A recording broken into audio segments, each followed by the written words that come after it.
It is quite a momentous occasion actually, because in the 51-year history of FEA, FEA has actually never given a dividend to government.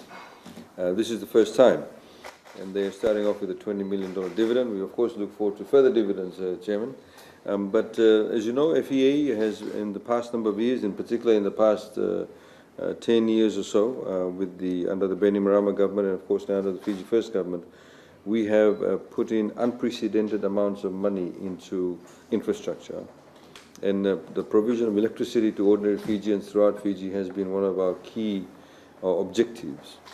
What has actually happened in FEA, as you know, has over the past number of years, in particular the 4 or 5 years, has had some very concerted effort in respect of the service delivery of FEA in terms of increasing the footprint of FEA. As you know, that government has provided the funding for rural electrification. And what that does is, of course, is not just connect people, not just only increases the productive capacity of the country and of those individuals, but it also gives a larger customer base to FEA. So you have a larger customer base for FEA now, of course. And with that, we hope that FEA will be able to have more funding requirements to meet its operational costs will be met through that. But more so, we're talking to the financiers. As you know, as announced in Parliament, FEA has now taken or got rid of at least over $200 million worth of government guarantees. FEA, as you know, for over the number of years has had government guarantees in excess of $400 to $500 million. $200 million is now coming off that, and we're quite appreciative, in particular with the chairman and his board. They brought about a real commercial, nuanced approach to the way that they do their business, the way that they deal with the other partners outside, both inside and outside the FEA. Talking about inside FEA, within FEA, as you know, FEA faced a major challenge, in particular after Cyclone Winston. Close to 6,000 kilometers of electrical cables went down. The CEO and his team had a momentous task in respect of restoration of electricity to ordinary Fijians in the rural areas and also in the urban centers too. And they performed that really well. As has been also highlighted previously in the media, the chairman with the board and also the management have acknowledged the hard work of the staff.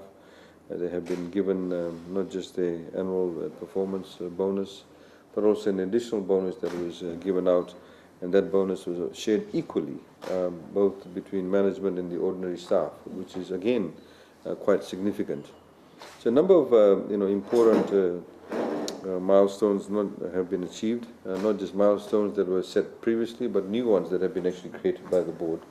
And again, I'd like to thank the chairman of FEA, Mr. Dakshesh Patel, for bringing about that particular level of robustness within the FEA culture and the institution as a whole. But again, the chairman makes a very valid point, as we've said previously, that we need to ensure, first of all, as you know, government has made a commitment to reduce its carbon footprint by 30% by 2030.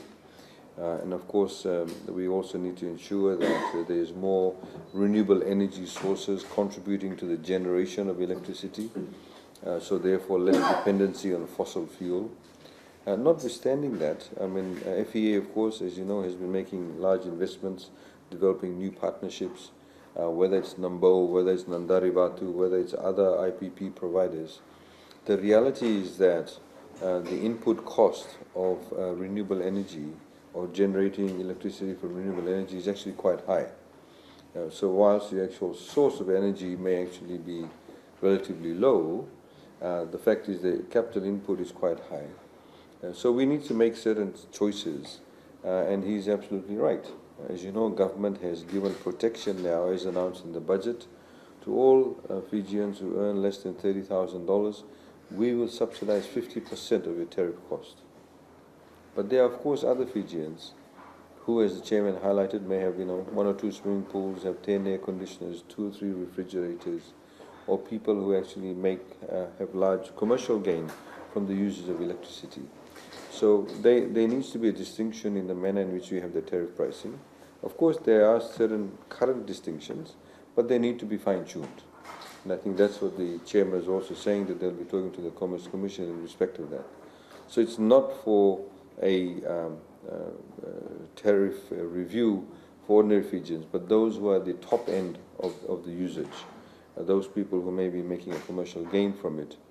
All of this is a balance, because we need to ensure, of course, economic activity remains quite vibrant. We have seen that areas in Fiji where people have not had electricity, by the provision of electricity, suddenly the entire life changes. People have, suddenly the children can study till late in the night. They don't have to actually study just by the daylight or by a, benzene lamp. People actually suddenly can preserve their vegetables. When they sell the fish, when they catch the fish during the day, when they sell it by the roadside, if it doesn't get sold, they don't actually have to simply eat it again themselves or sell it at 1/10 of the price or throw it away. They can actually keep it in the cooler and sell it again the next day, throw some water on it and sell it to you as fresh fish. So these are the kind of, important productive initiatives that are actually precipitated by the fact that you provide electricity. So these are some of the areas that we are working with, and we are actually very confident. We'd like to once again thank the FEA staff, the management, and of course the board itself for providing this new impetus. We have a number of initiatives also. As you know, we have the presidency of COP23. The Honourable Prime Minister will be officially taking over the presidency of COP23. And there is some announcements that we of course like to make in that space also. One of them, of course, is our commitment to reducing our carbon footprint and the usage of more renewable energy. And there's a couple of MOUs that have been signed previously, and we'd like FEA to actually take the lead on it, because FEA is of course the only institution, the only organization, the only entity that actually deals with the provision of electricity to ordinary Fijians. So therefore we are looking at issues with our prospects for them in respect of the waste to energy conversions, also in respect of some of the other agricultural areas in which FEA can provide good partnerships, and we'll be working with the Secretariat of the Presidency Office in respect of that. All right. Excuse me. Okay. I disturb it.